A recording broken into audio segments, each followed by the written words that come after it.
Well, good afternoon, everybody. It's Tuesday, and I'm in trouble again. What else is new, right? I'm showing you my computer screen, and I'm showing you the layout of what I've got in front of me because I want you to make sure that my fingers never leave my hand, that there's no trickery going on here. So the first thing I'm going to do is I'm going to do a new flash of Ardu plane with D-Shot.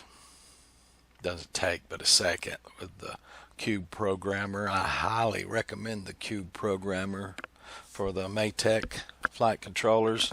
It's gotten me out of trouble a couple of times.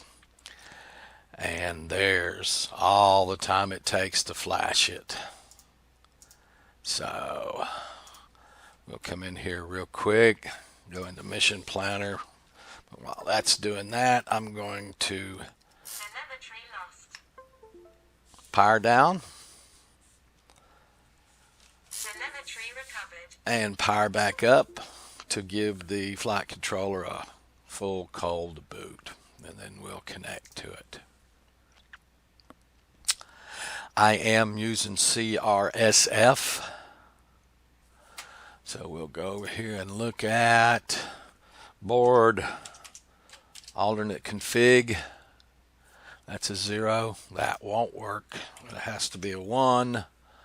We'll write that out. And also serial 7 has to be a 23, and it is. I guess they're shipping it like that now. So with the board alternate config change I did, I'm going to have to do a cold start again.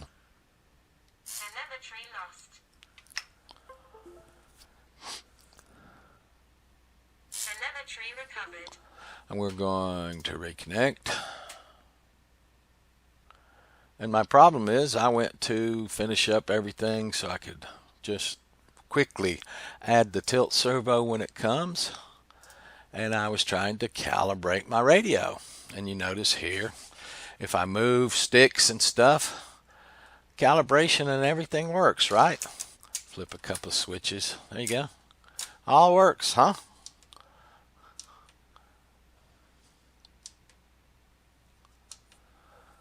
So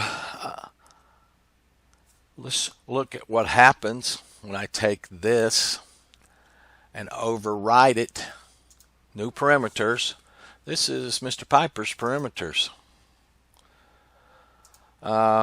Because he's a developer, I trust what he does, basically. So these out of values, I think they're just warnings. I click yes on all of them.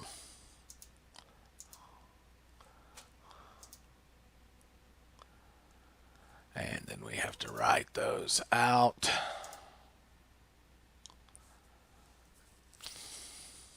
Takes a second for that, almost longer than it takes to program the firmware with the Cube Programmer.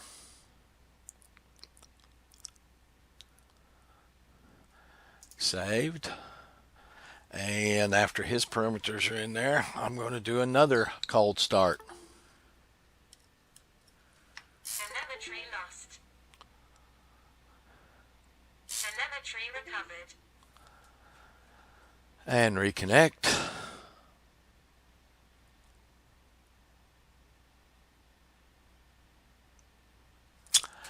And go over again to this area and move the sticks around. Oh my goodness, what's going on here? Well, let's look back real quick. Board alternate config might be bad. Nope, it's a 1. Okay, 07 might be bad. Let's put an E in that. 07. Yeah, it needs to be a 23. Looks like the default is 23. He is using S-Bus. So we'll make that a 23 and write that out. So again, we'll have to do a cold start. Telemetry lost. Telemetry recovered. Reconnect.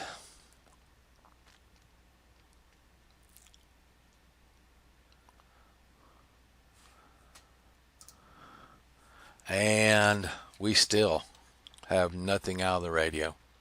And I do not understand why. Come in here. Let's put the Nazgul 5-inch perimeters on it.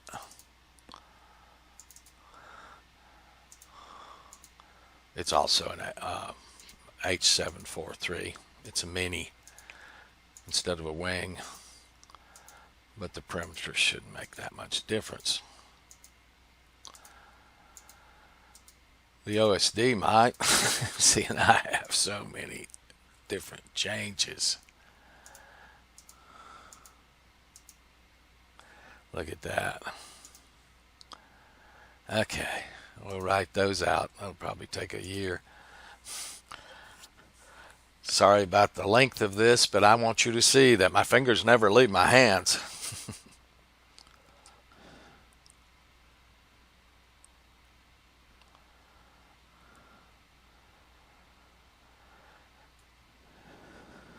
They ought to put a progress meter on the firm software here, Mission Planner. All you do is you see a little flashing going on the screen while it writes everything out.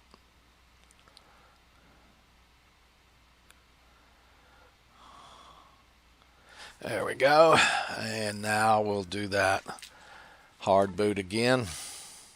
Telemetry lost. Telemetry recovered. And now we can reconnect.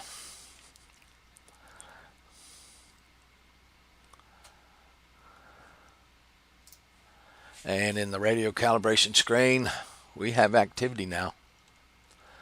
So I do not for the life of me understand what in Mr. Piper's perimeters keeps me from doing a radio calibration. He may be flying this through Mavlink. I have no idea. But seeing I recommended his perimeters the other day, I didn't really feel comfortable without showing you what happened when I started trying to do this. And if any of you guys know what would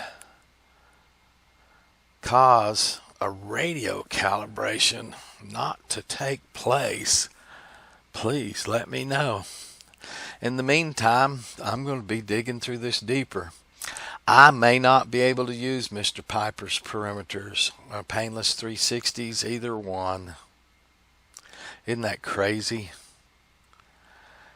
All right, guys. Thank you.